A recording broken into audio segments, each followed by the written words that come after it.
All right, our next guest is someone who you have heard many times if you're a listener to the HyperFast Agent show, because he is the voice of the HyperFast Agent show. He's also been an inside sales agent for the Keri Shull Team since 2014, and for the last several years has been the inside sales manager, managing several inside sales agents who are booking 70 to 100 appointments per week. Welcome to the show, Dustin Brown.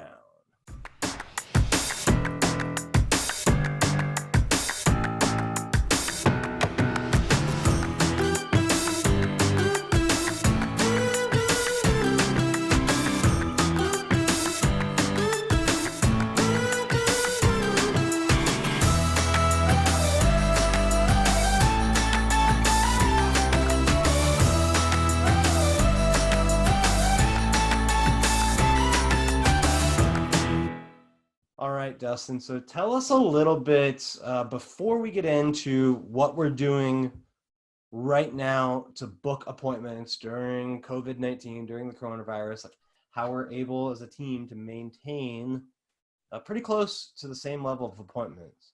Before we get into that, though, because I'm sure a lot of people are dying to hear that, give us a quick background of how you got into real estate. Well, I have started with the Keri Shull Team when I got into real estate. I've always worked in sales positions where I was on the phone. So I saw an ad on Craigslist.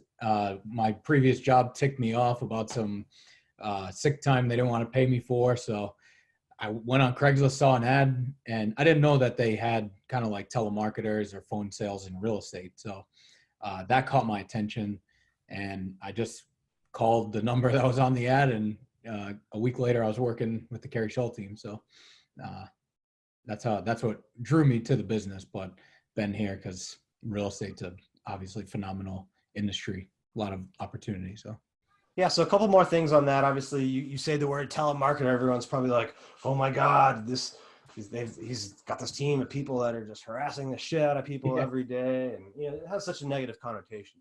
But in reality, for the people listening out there, the agents listening out there, or anyone really, 90%, at least 90%, maybe more of our calls are made to warm leads. So that is someone, when I say warm lead, I mean that's someone who has raised their hand in some way, shape, or form, submitted information that says like, I might be interested in buying a house or selling a house, or I want to be contacted, as opposed to cold calling, which we do some, and I'd say it's in the single digits percentage-wise of our total calls. Would you agree? Yeah. And the cold calls would be really like the circle prospecting, the calling expireds and withdrawns. And I know a lot of agents, like that's the core of their business. But this idea of warm prospecting and having it be a central part of your business, I think is really what's led to the success of the team, and in particular the inside sales agent team. So describe a little bit about the typical calls you and your team are making, and in normal times, run us through a sample of the numbers, like how many calls you guys are making a day, how many live people you talk to, how many appointments you get, all that sort of stuff. Okay. So yeah, like you said, a lot of it is the warmer follow-ups, people that have inquired with us. So we have lists in our database of previous inquiries, people that came to open houses, sign calls, Zillow, all those. So our calls are more, it's an intro like, hey, this is Dustin with the Keri Shull Team. We're following up. We saw you came into an open house a few months ago. We want to see how your search is coming along. So people pretty much know, or most of the time can remember. If not, we can remind them a little bit. But it's nice that they do, or they have inquired at one point. We use a lot of, we're on the auto dialer all the time, 200, 300, 400 dials a day, depending on the list that you're calling. And then, 20, 30, 40 people sometimes getting live on the phone. And then, depending on the list that you call, we're booking 2, 3, sometimes 5, sometimes 8 appointments a day. So it varies. It's all going to come down to, the list that you're calling and how many times it's been called. And then, there's strategies around that as well, on how to get people on the phone when the list has kind of gone cold. So And correct me if I'm wrong, but pre-corona, average ISA was probably doing 10 to 15 or Yeah, appointments per week. Yep, that's pretty accurate. Usually always double digit. That's what we're like the minimum, like 10 to 15. Yeah. Okay, and if they in normal times, it obviously like how would most of the appointments be set? Like, are we meeting the clients? You're setting the appointments for other members of our team to meet them in our office, at their house. Like, how does it work normally? We, of course, if they do own a home, we want to meet them in their house. So even if they're a buyer and they own a home they need to sell, of course, that's the best appointment. So you can get 2 deals out of it. So yeah, meeting them in their house, meeting them at the office if they don't own a home, coffee shops, at the house. That we try to meet them before we schedule a showing. But yeah, I would say at least, 80 to 90% in person. We do have phone consultations that we book for out of town buyers, which are also counted in there. But for the locals, yeah, all in person. So locals, almost 100% in person, in our office, at their house, and showings. Sometimes someone calls and just wants to see the house. We don't prefer that. I know you always try to overcome that objection, correct? Oh, absolutely, yeah. Because most people, they go to see a house. It's usually not the perfect house, so we want to meet them in person, and the conversion numbers are a lot better meeting them prior. So yeah, so almost 100% of the local appointments prior to this Corona deal were in person, and maybe 10% showings. The rest were booked at the person's house or a coffee shop or our office. So coronavirus comes, and let's walk through the timeline. I'm gonna pull up my phone just so I can kind of see. Back on I think our area, the lockdown kind of started that weekend of the 14th, 15th of March. All right, that's when restaurants started closing, and that's kind of when the DC region, Northern Virginia, Maryland was put. That's kind of when it became like the main focus for everyone. I'll put it that way, and that's when we started to see businesses being shut down. Right. So I know we put out a video to train our agents about how to do sales meetings on Zoom. We put that out on the HyperFast Agent YouTube channel actually on March 15th. And I know prior to us having the prior to us doing that, as the leadership team and some of the key members, like people like you, we had experience on Zoom because we were using it for coaching people with HyperFast Agents. We had some experience with webinars and whatnot. So a lot of this we were familiar with. So for us, it was pretty much a quick pivot. We made the video to teach our agents how to do it, put it on the HyperFast Agent YouTube channel, and then we got our team set up with Zoom accounts. We got the business deal because it got us, the ability to have a consistent look and feel to it, because we can control the branding, how it looks, schedule it easier, right? Agents have all set this up now with right, who are on our team, correct? Right. Yep. And the other thing it did, I think, if you have the free account, you only get 40 minutes, and sometimes a buyer consult takes longer than that. Ideally it doesn't, but sometimes a buyer seller consult take longer than that. So anyway, and over that weekend, we put out this video, trained our team on it, and and I didn't do much with you. I just said, look, we're going to be doing the meetings on Zoom. Yeah. What happened since, and how are you and your inside sales agent team booking the meetings with new buyers and new sellers on Zoom? So first off, we do, of course, since we're an essential business, we can meet people in person. So we do always go for that first. Some people are still willing to go out and meet. So we kind of use the Zoom as a second, backup. But when we get a scenario where we need to book a video call, we treat it just like a regular appointment, so we're queuing it up, we're sending the confirmations, we're tying them down with our, promise close that we use in case somebody isn't going to make the time, and we pretty much run it just like a regular appointment and just go through the same steps. So I heard somebody say, well, wow, you're doing it, you're setting up appointments for it. And, that's exactly what we're doing. So yeah, we booked a pretty good amount since then. It was up on about 140 Zoom calls. So, 140 Zoom calls. So I think the week before we did this, do you recall how many appointments we were doing a week? Let's see. Right before it all happened? Yeah, like the second week of March, like the week, ending whatever it was, around the 15th, 16th, 17th, whatever the closest date to when you guys track. I know you track on, from a certain day to a certain day, like Monday to Monday, or. Yeah, let me see what that previous week was. Just how many appointments there were? Yeah. Well, for video calls, there would have been 0 because we weren't doing them then. Yeah. 67. Right? There were 67 booked here.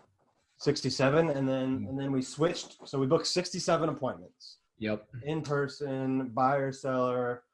What happened that first week when we switched to Zoom? Let's see. I'll pull up the numbers here.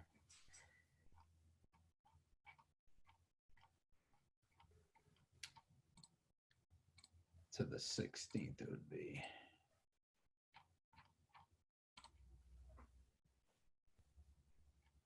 Let's see.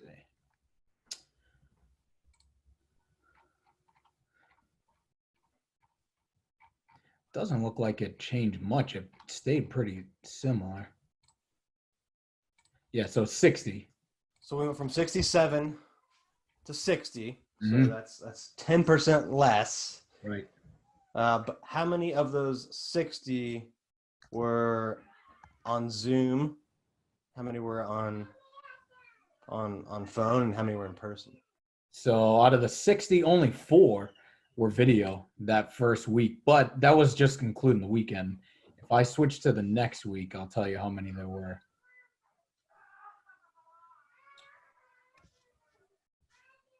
So I'm just scrolling down this screen. I got a lot of options in the CRM here. All right, so let's see the following week. 4 jumped up to 26 the next week for the video calls. 26, and then what were the rest of the appointments? Like what was the total for that week? The total was, 26, total was 63. 63. Mm-hmm. So 26 were video. How many were phone? Video, phone was not many phone. About 10 were 10. Phone. So 36 total were video or phone. So that would leave like 26 in person. Right. So with it, here's the interesting thing. So we were pretty darn close, right at 70 the week before, or just under, and then right in the low 60s each week after that. Here's the interesting thing, though. Had we not made that change to video and phone appointments, you would have gone in week 2. You'd have gone from 63 to like 26. Right. Yeah. Appointments. So it's over half, right? You would have lost. You lose half. You lose half your revenue. Any business, and like it's game over. You can't lose half your revenue. and appointments really are like a 3 to 6 month, I would say, indicator of what is going to come. Yeah, absolutely. It's a great indicator. So if you're an agent out there and you think that coronavirus, oh my God, I gotta like pause my business, you're wrong. You don't have to pause your business. You have to pivot how you do your business.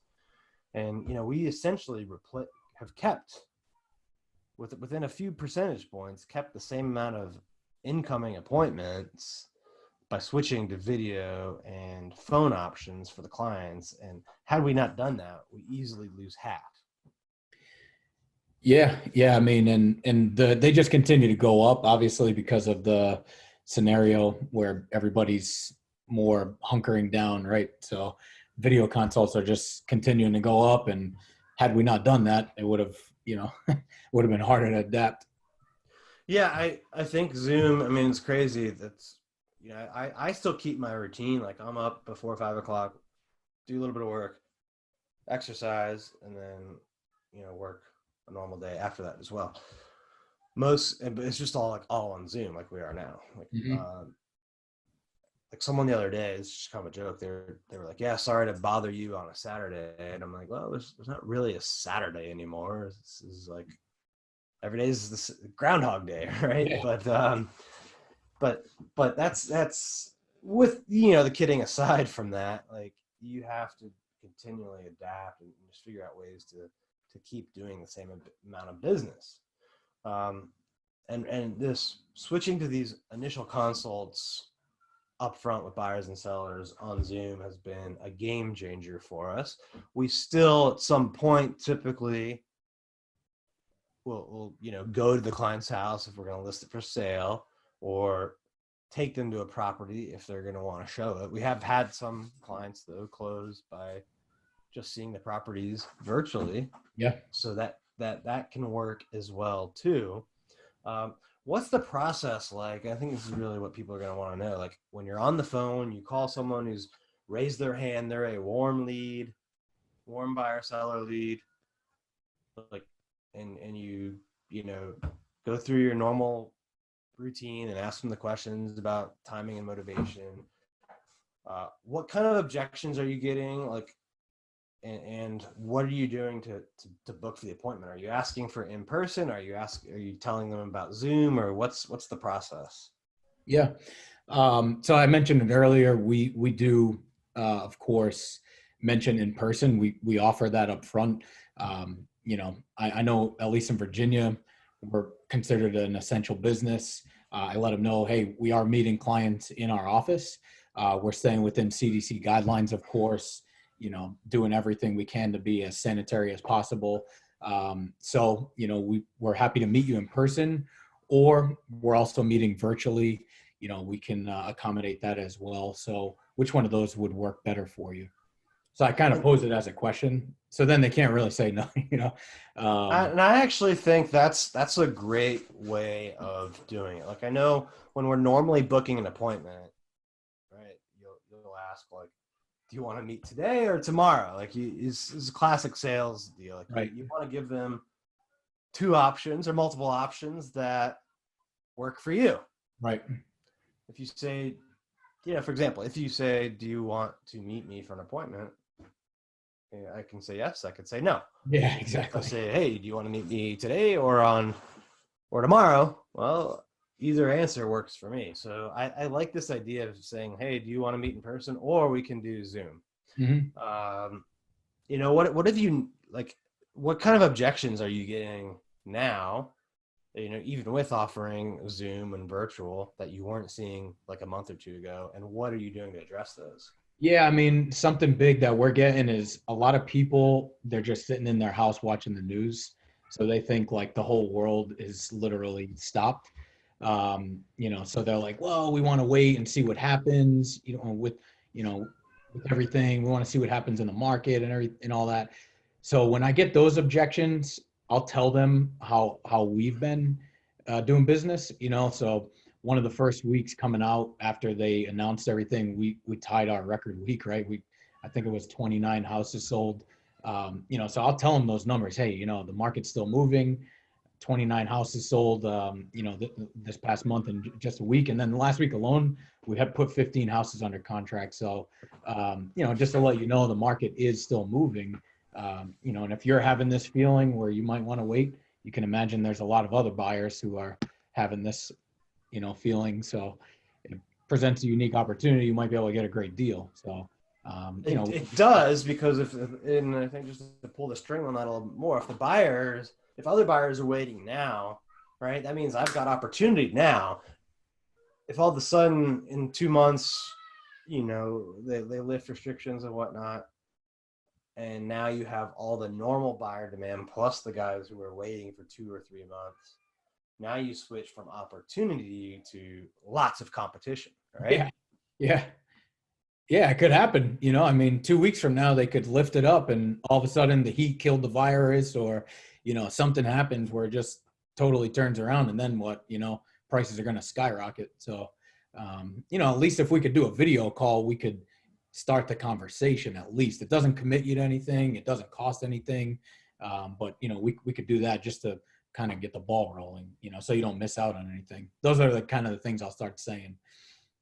Any other objections that are kind of new or just general things you think might help agents who are listening to book more appointments? So, we're seeing it's either somebody that's really just scared to leave their house. Those are one type of objection you're going to get, which you can overcome with, the video call. Another objection you're going to get is, hey, we're just going to wait it out. We want to see what happens. You got to tell them the stats, tell them, have some good stats to show them things are still moving, and it could, get out of hand soon where you could lose the opportunity. And then the third one is people that really got affected financially by this pandemic. So I was really pushing a guy on the phone the other day, and he's like, look, man, I just financially can't buy right now. I lost a bunch of money when this happened. So that creates a different challenge. Like, somebody, he could have had all his money in the market or whatever it was, and he just lost his money. So that one's a little tougher, because if somebody just, like, a lot of people aren't employed, you know what I mean? Like, you can still book those appointments because, we're hoping it'll come back and turn around, or get them in touch with a lender or something, try to make something happen. But that's a new one that we're seeing that also is coming up. All right. Well, I'm glad we made this adjustment. I hope more agents do as well, because I know for us, it's I think if we hadn't, we would lose half of our appointments, and because of it, we're still getting the same amount. And I think it just goes to show you that, challenges, crises, it's not a moment to crawl under a rock and stop what you're doing. It's a moment to adapt and overcome and change what you're doing. I'll add one last thing in here, is that I've listened to a lot of agents' calls, and something people are doing, I think without even thinking about it, is they're bringing it up. Like they'll just say, people will be like, oh, I'm waiting. Oh, is it because of the virus? Is it because of, try not to talk about it, right? They know what's going on. Try to let them say it, because sometimes you can book it without even talking about it. You know what I mean? Yeah. Just try to avoid the conversation until it naturally comes up, don't bring it up unless you're booking and telling them, we're an essential business, or, whatever it is. If somebody says they stopped their search, I say, oh, is it because you weren't finding what you're looking for? What happened? I don't say, is it because of coronavirus? So let them say it. Yeah, I agree. If you kind of give them the excuse or the way out, they're just gonna take it. Be like, yeah, it's because of that. Sorry. Yeah, bye. Have a nice day. Yeah. And we see enough of it in the news. Like you don't need to bring it up to people. Yep. Unless let them bring it up, and then tell them what we're doing to adapt to the situation. Right. All right, Dustin, thanks for being on the show. If anyone, by the way, out there is listening and wants to learn more about how to convert on the phone at a higher level. We got a lot of courses on that. You can see at hyperfastagent.com. And if you're in the DMV area and want to be an inside sales agent, you can go to kerishullcareers.com. Why don't you tell the people real quick just what they can expect as an ISA actually before we wrap up here? Yeah, we got a great team, very competitive. So, make a lot of phone calls. We work really hard in our CRM. There's never a day you're sitting there watching the clock trying to wait until your shift is up that you don't have to worry about that. But yeah, we work hard. I mean, our RSAs are paid handsomely. There's a couple people this year are on track to earn over six figures. So paid well, great team, a lot of fun. Yeah, give us a call.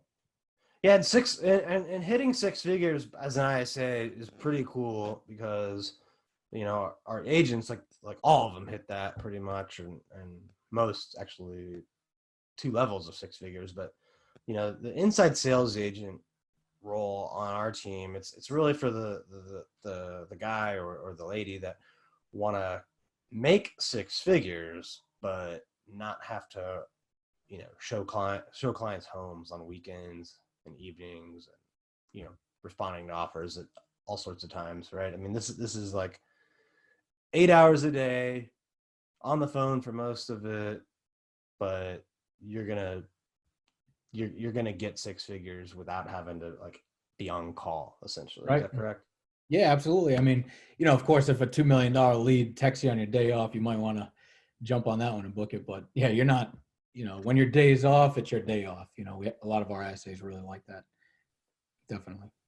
All right. Well, thanks for being on the show, Dustin. If you guys listening and want to learn more about a job or a career at the Keri Shull Team, go to kerishullcareers.com.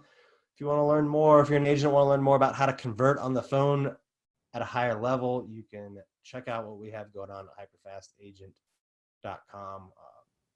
One of the most popular courses we have at the HyperFast Academy is on the inside sales agent role, and it's in our coaching program. It's one of the most talked about aspects is how to convert on the phone better, how to get other people converting on the phone better.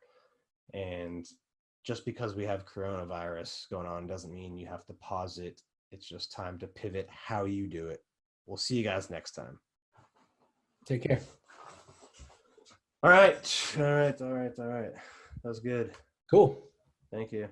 Yeah, anytime. Thank you for tuning in to this episode of the HyperFast Show. Subscribe to us if you want to make sure you get the latest and greatest HyperFast shows. And remember, we love reviews. Reviews help us bring better and better guests and improve our shows. So give us the good, the bad, and the ugly. We hope you enjoyed the show, and we will see you next time.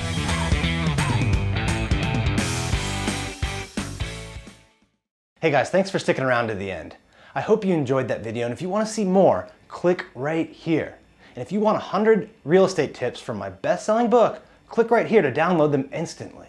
And if you're new to this channel, click below to subscribe and turn on post notifications so you don't miss out. And leave some comments about what you think on the videos. I read them all each week, and I select winners to give out hats, shirts, coaching calls with me, and tickets to some of our events. I'll see you next time.